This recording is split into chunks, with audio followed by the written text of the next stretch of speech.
So something I wanted to address today with regards to you as an athlete is where you should be focusing your attention on the workout that we post every day.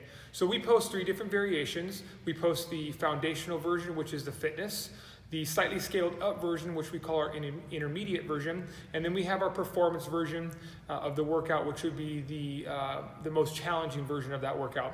So back to the fitness version, that version is going to be like the foundational movement version of that workout.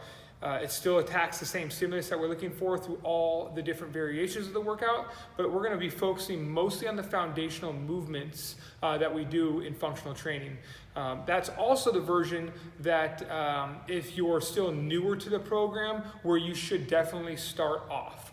Then we scale ourselves up into the intermediate version, which is going to start to increase loading or start to move towards more advanced gymnastics movements, and we might even see a little bit longer monostructural elements in that version.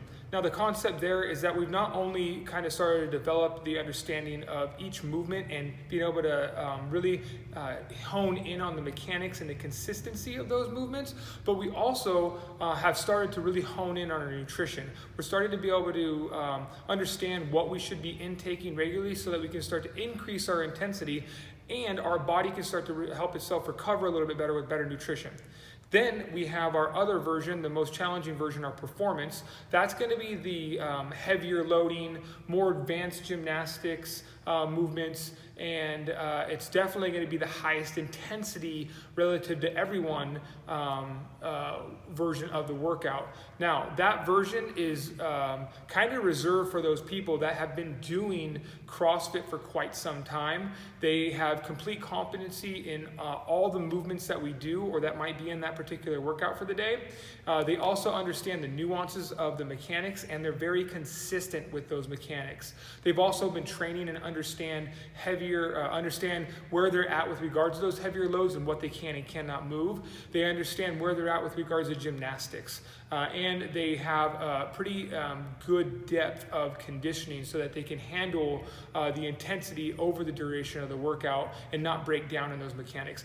Those people also should be focusing on having a really strong nutrition base so that they can perform at those higher levels and their body can sustain that high intensity. Now, all that being said, the idea is that we're able to slowly progress ourselves through those things. We shouldn't jump too far ahead too fast. So on any given day, depending on where you're at in your fitness level, you might be bouncing back and forth between fitness, intermediate, and performance, depending on what the workout is. There's a lot of things that go into each workout. That's why we have a coach to help instruct and help guide you guys for every one of those classes. So don't be afraid to ask them or send us a message or just entertain one of the coaches when they're giving you recommendations on where to put yourself for the day. I hope that helps and I hope that explains a little bit more about our program.